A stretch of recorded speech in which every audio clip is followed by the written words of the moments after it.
अस्सलाम वालेकुम। सवाल, लाइफ इंश्योरेंस गैर इस्लामी है? जवाब, मोहतरम जनाब, मुझे बहुत खुशी हुई है कि आपने लाइफ इंश्योरेंस को इस पहलू से देखा। अल्लाह ताला तमाम मुसलमानों को अपनी ज़िंदगी के तमाम पहलुओं में इस्लाम को मद्देनज़र रखने की तौफ़ीक अता फ़रमाए। जनाब मोहतरम, कुरान पाक और हदीस मुबारक के मुताले से ये पता चलता है कि किसी भी अमल के गैर इस्लामी और इस्लामी होने का मेयार ये है कि उसका इस्तेमाल देखा जाए। अगर किसी चीज़ के इस्तेमाल से माशरे को फ़ायदा पहुँचे और माशरे का नुकसान ना हो तो वो चीज़ और वो अमल इस्लामी कहलाएगा।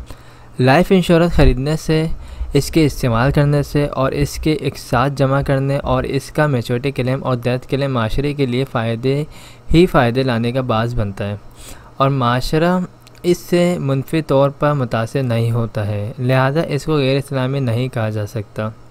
इंश्योरेंस इमदाद बाहिमी के असूल पर कायम है, जिसमें मुख्तलिफ बीमादार अपने साथी बीमादार के माली नुकसान को इसकी वफ़ात की सूरत में मिलकर पूरा करते हैं। अगर बीमादार पॉलिसी की मुद्दत तक ज़िंदा रहता है तो इसकी इकसात की सूरत में जमा शुदा रकम और इस पर शामिल किए गए बोनस बीमादार को अदा कर दिए जाते हैं। इस्लाम में इसकी बेहतरीन मिसाल बैतुल माल की सूरत में मौजूद है, जिसमें मखीर हजरात हस्ब तौफ़ीक या हस्ब हैसियत रकम जमा कराते थे और इससे गरीब नादारों बेवाओं की मदद की जाती थी। किसी भी मज़हब में अपने साथी की माली मदद करना नाजायज़ नहीं और इस्लाम तो अखलाकियात की बहुत ज़्यादा ताकीद करता है, तो हकीकत में ये काम इंसानियत की खिदमत है और शरन कतई तौर पर हराम नहीं है। दुनिया में लोग बहुत से नाजायज़ काम और कारोबार करते हैं जिन्हें वो जायज़ समझते हैं। क्या अपने अफराद खाने के लिए एहसास होना और ज़िम्मेदार होना बुरी बात है? क्या इनके फ़ायदे, ज़रूरत और ख्वाहिश और खुशहाली के लिए सोचना और मुस्तक़बिल के लिए मनसूबा बंदी करना नाजायज़ है?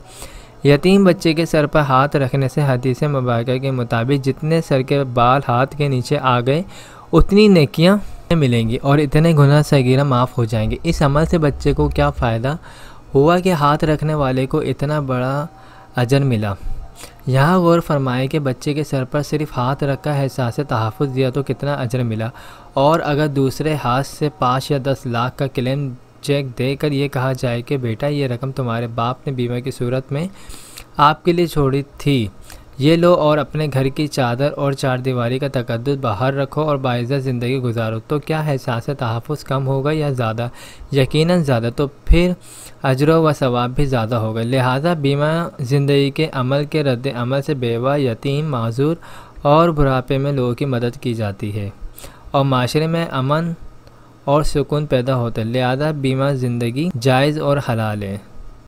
स्टेट लाइफ इंश्योरेंस कॉर्पोरेशन के जोनल हेड अकबर मुगल के मुताबिक ये जोन की तारीख में सबसे बड़ा डेथ क्लेम है। इनका कहना है कि अताउर रहमान कुछ अरसे कबल वफात पा गए थे। इनकी जानिब से 4 इकसात जमा कराई गई थी। 1 करोड़ 20 लाख का हम क्लेम दे रहे हैं। मरहूम अताउर रहमान ने 4 स्टेट लाइफ के प्रीमियम दिए थे, 1 करोड़ की पॉलिसी खरीदी थी। इनका प्रीमियम 6,47,600 रुपये हैं। टोटल 4 प्रीमियम 25,90,400 रुपये के प्रीमियम दिए गए थे। अताउर रहमान की बेवा नबीला का कहना था कि इस क्लेम की अदायगी से इन्हें घरेलू मसाइल हल करने में मदद मिलेगी। खैर, स्टेट लाइफ वालों ने जो मेरे साथ ताउन किया उनका बहुत बहुत शुक्रिया और मुझे बर वक्त उन्होंने ये पेमेंट कर दिया था। Thank you very much.